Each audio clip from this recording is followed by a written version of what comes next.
Michael Ye mengingatkan kita juga bahawa hari ini hari ketetapan yang dibuat oleh para sahabat kemudiannya untuk menetapkan tahun baru Islam. Itu disebut awal Muharram tahun Hijrah. Ini satu-satunya pendirian untuk agama yang menetapkan tarikh penghijrahan, tarikh mula meningkat tahap perjuangan sebagai tarikh awal, tidak tarikh hari lahir. Dalam semua sistem lain yang menetapkan hari permulaan tahun, ya, baik dari Zoroastrian sampai Christian era, semua ikut tarikh hari lahir. Hari lahir kata mereka Nabi Isa, maka jadi tahun Masih. Tetapi Islam menetapkan tarikh bertapaknya permulaan perubahan perjuangan. Ya.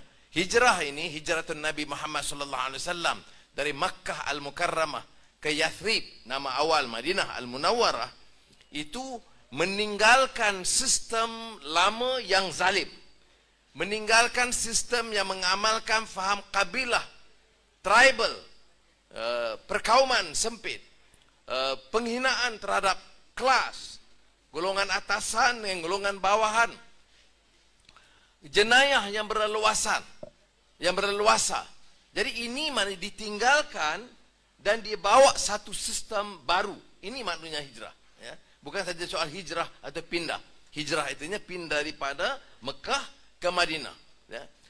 Baik, saya nak sebut juga bahawa berlakunya hijrah ini peranan ramai. Betul Nabi Muhammad SAW dengan wahyu.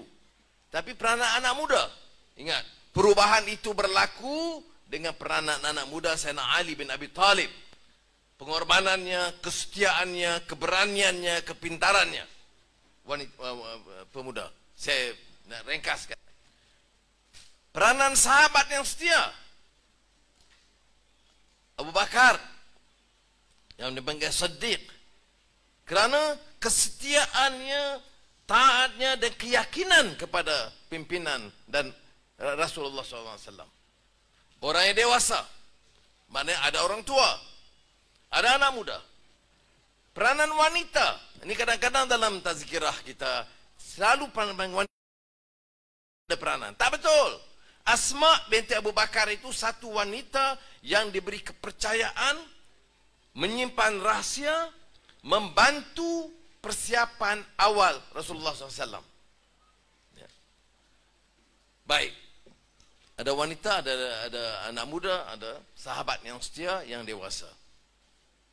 Ada peranan bukan Islam. Ada orang kata ini bukan Islam, tak ada peranan. Tak betul.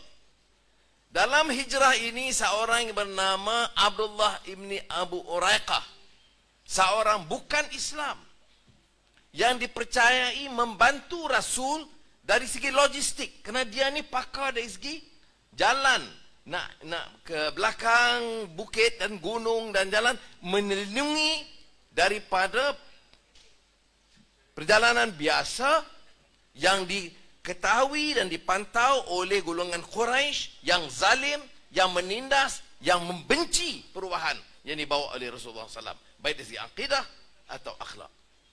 Maka ada peranan. Jadi saudara, sebab itu dalam Islam ini kita rasa selesa. Bercakap hijrah, ada peranan anak muda, ada peranan orang tua yang sahabat setia, ada peranan wanita, ada peranan yang bukan Islam.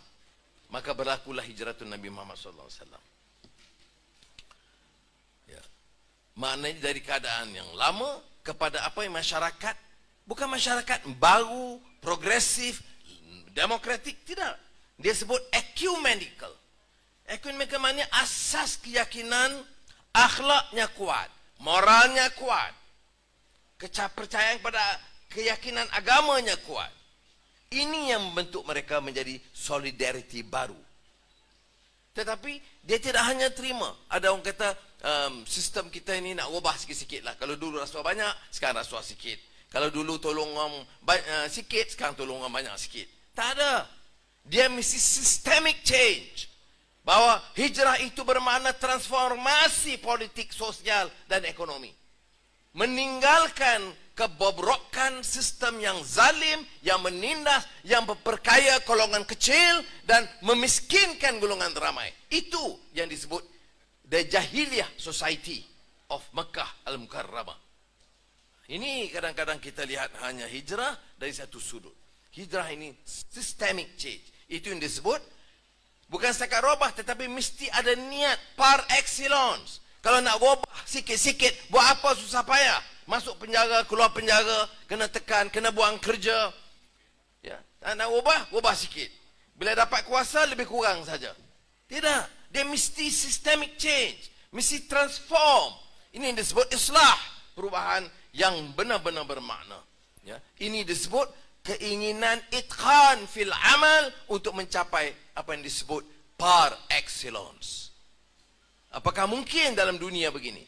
Mungkin kalau kita berikan semangat yang kental dan jitu dari awal. Ya, ada kemungkinan kalau politik kita ini tidak hanya simpang siur, siapa berkuasa, siapa nak rebut, kompromi apa, jawatan menteri mana, jawatan JLC mana. Dia mestilah bertunjangkan kepada prinsip yang luhur, membawa kebaikan kepada sistem dan kepada rakyat. Ini mudah-mudahan kita boleh usahakan dengan latihan, dengan kefahaman. Kita lihat umpamanya umat Islam, jangan fikir yang bukan Islam, yang Islam ini. Dr. Rafi'i dia arif sikit bab ini. Yang Islam sahaja, berapa ramai yang benar-benar menghayati semangat hijrah Nabi Muhammad SAW.